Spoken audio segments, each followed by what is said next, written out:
began to separate the muffin in half, and I pushed the other half back towards him. I watched his eyes glance down to my mouth as I brought the dessert to my lips and took a small bite. He snapped out of his gaze and began to eat his wordlessly. "Thank you," I said when we both were finished eating. "You didn't have to do that, but thank you, truly." I smiled at him and I watched his eyes once again drift down to my mouth. My pink tongue ran over my lips nervously because his eyes stayed locked on my lips. Something shifted in me, like I discovered something in me as he began to lean closer to me. My heart rate picked up and I was frozen in place. My legs clamped together and my hands shook with nerves. What was he doing? He was about to key. No, he would never. But his face moving closer begged to differ. Just when I thought I was going to feel his lips on mine, I was sorely mistaken when his thumb brushed over my cheek. My eyes widened and he awkwardly smiled at me. "You had crumbs on your cheek," he said, and he pulled away entirely from me and he got to his feet and pushed in his chair. "Good night, Eleanor," he said slowly before he spun around and left me stunned at the dining room table. 4. 6. 6. Under certain circumstances, profanity provides a relief denied even to prayer. Mark Twain. Mature content in this chapter. I felt tense the following day. The weekends weren't supposed to be tense. I couldn't stop thinking about the night in the kitchen, and I don't know why. It was completely innocent what he did, but I couldn't stop thinking about it. I couldn't stop thinking about what if he did kiss me. I knew that was a long shot, but I couldn't get the thought out of my mind. Now I've come to the conclusion I've developed an unwarranted crush. This is a big problem because he was practically a father figure to me since he was the only authoritative man in my life. At least that's what Aunt Becky tells me. She's told me multiple times to show respect to him because it would do me good to have a male influence in my life, and then she went on a long-winded rant about my good-for-nothing father that I don't know a single thing about. I avoided Gabriel like the plague all weekend, and it wasn't hard during the week because I would just quickly eat my dinner and let Aunt Becky do all the talking, and then I would escape back up to my room with Blue by my side. I couldn't look at Gabriel because I was trying to forget this stupid crush that probably only formed because he was the only one being nice to me. He was 7 years older than me. That was too old to have a crush on. I rolled my eyes and threw my arm over my face and let out a groan. My tense state still remained, and I began to realize that it wasn't my mind that was tense. It was a lower region that was begging to be relieved. Maybe that's what this is all about. I was horny. I haven't had sex in almost 4 months. That was sure to be the reason for my newfound fascination with Gabriel. I needed a release, and when I do I'll forget all about my feelings. Yes. That sounds reasonable. Once I calm my hormones, things will go back to normal. I looked at the clock and saw that both him and my aunt would be home in an hour, and I knew I only needed a couple of minutes to get off. I moaned loud sometimes, so I couldn't risk doing it when they were home. I sat up and ushered Blue out of my room, and I shut the door behind him. My core was already aching in anticipation as I laid down on the bed and pulled my white dress up, and I dragged my underwear down my legs and I dropped it on the floor. I lazily ran my hand up my thigh a couple times to tease myself, and it only made me more tense, but I liked to be teased. My fingers touched everywhere but my aching core, and my breath was picking up and then becoming heavy. I finally touched my clit, and the sensation of my fingers made my hips buck and a soft whimper leave my lips. I closed my eyes shut, but immediately opened them when images of Gabriel filled my mind. No, I was not going to get off with the thought of him. I kept my eyes open and stared at the ceiling as my fingers pumped in and out of me, and my other hand drew circles on my bundle of nerves. As my fingers curled, my eyes clamped shut and my lips parted into an O shape. Gabriel filled my mind, but I couldn't open my eyes to stop the images, so I gave in to my dirty thoughts. I imagined it were his hands doing this to me, teasing me, pleasuring me. The thought of him was just what I needed for me to be brought over the edge. Moans escaped at a louder pitch, and I could stop his name from leaving my lips as I pumped my fingers in and out of me till I finally released all of my built-up tension. My body was limp on the bed as I tried to catch my heaving breath. My eyes blinked slowly as I came down from my high, and my breath slowly returned to normal, but suddenly a sound made my blood run cold. 3 knocks were heard on my bedroom door. Gabriel's POV. I shut my car door and swung my keys around my finger as I hummed a random tune. I couldn't help but glance up at Eleanor's window like I did every day, but today the windows were closed. That's unlike her. I was home early today and I made plans to go out for a couple beers with my friend Jonathan. He was my best mate and I haven't had enough time to hang out with him what with all that has been going on. I was surprised to see Blue waiting for me at the door because the bastard is always with the brunette girl upstairs. Traitor. Nevertheless, I was happy Eleanor had someone to hang out with. I rubbed his head as I walked by and I set my stuff down on the bar. I think I have PTSD from this counter because that's where Becca practically jumped me the other day and she told me to take her right there in the kitchen. I felt awful to have done that while Eleanor was just upstairs, and after talking to her, realizing she definitely heard us, mortified me. I'm sure she definitely didn't want to hear her aunt's obnoxiously loud moans when she first woke up. I glanced over and noticed a white book on the counter and I curiously picked it up and ran my eyes over the title, Fallen Too Far. I read aloud and the title sounded familiar and I soon remembered this was the book Eleanor was always reading. I thumbed through the book and it opened up her spot in the book and I read a small paragraph from it. I shook my head. He couldn't stop. I didn't want him to be good. I wanted him inside me, now.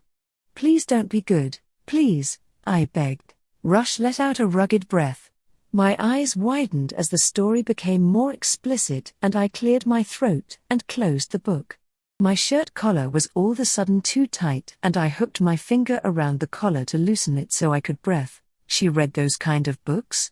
The sweet and innocent girl I've come to know this past month reads that erotic stuff? I blinked a couple of times and I decided to return the book so Becca didn't have the same revelation as I did. I fed Blue some food and while he was eating I climbed up the stairs and turned left to walk towards her room. That's when I heard it. The soft angelic moans leaving her room. My hand wrapped around the doorknob and my eyebrows furrowed as I heard soft pants leave her lips. What was she doing? I quietly opened the door and my eyes widened as I saw her spread out on her bed with her delicate fingers pleasuring herself. My breath got caught in my throat as a loud moan escaped her and her back arched off of the bed. What almost made me faint was it was my name that fell from her tongue. Gabriel, yes. I'd never heard my name sound so good and I couldn't pull my eyes from her as she came undone right in front of me.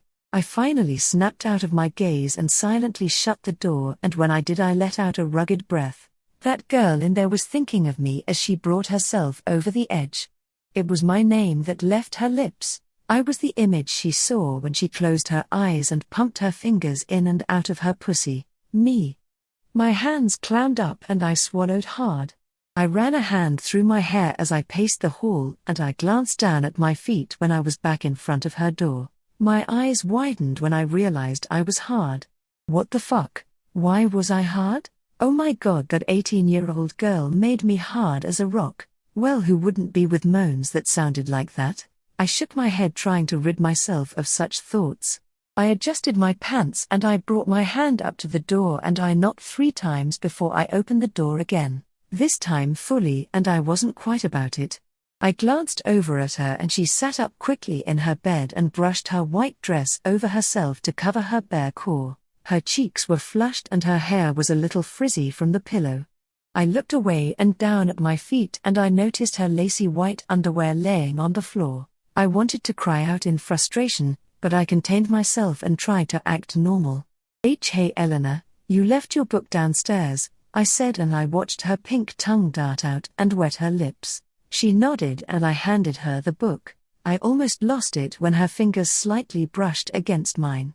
The same fingers that were inside her a moment ago. I needed out of here, now. Okay, anyway, I'm headed out, bye, I said quickly and then exited the room and escaped the hot tense air so I could finally breathe again. 5. 7. 7. You must learn some of my philosophy. Think only of the past as its remembrance gives you pleasure. Jane Austen. Gabriel's POV. I'm sorry, what? Jonathan asked like he misheard me as he leaned forward in the booth we sat in. We were in the back of the bar and I was telling him what happened earlier. I sighed and ran my hands through my hair and said it again. I fucking walked in on Eleanor masturbating. I snapped under my breath and his eyes widened and he sat back in his seat and took a sip of his beer. And she was moaning my name, I said, and he grimaced. Well, at least you know she doesn't hate you like you thought, he said, trying to fix the awkward air. This was true. I thought she did hate me because ever since her birthday she's been avoiding me. I wasn't sure what I did wrong. Maybe Becca was right. Maybe Eleanor didn't want to celebrate her birthday without her mother. Maybe she was thinking of a different Gabriel and not me. That could be a valid theory, right? What do? I groaned and took a long swig of my beer. Jonathan shrugged and motioned to the waitress to bring us more beer. Do exactly what you're doing now. Drink because that girl is basically your daughter now, eh? She's not my bloody daughter, I snapped because I'm sick of Becca nagging me to be a father figure to Eleanor. Becca told me about how Eleanor never knew her father and how it had only been her and her mother all her life. It was sad, but I was never going to be that girl's father, especially after I caught her masturbating to thoughts of me. That's just weird. Whatever, man, just drink up, he said as he shoved a couple shots my way, and I didn't put up a fight because I really needed to drink right now. Like a lot.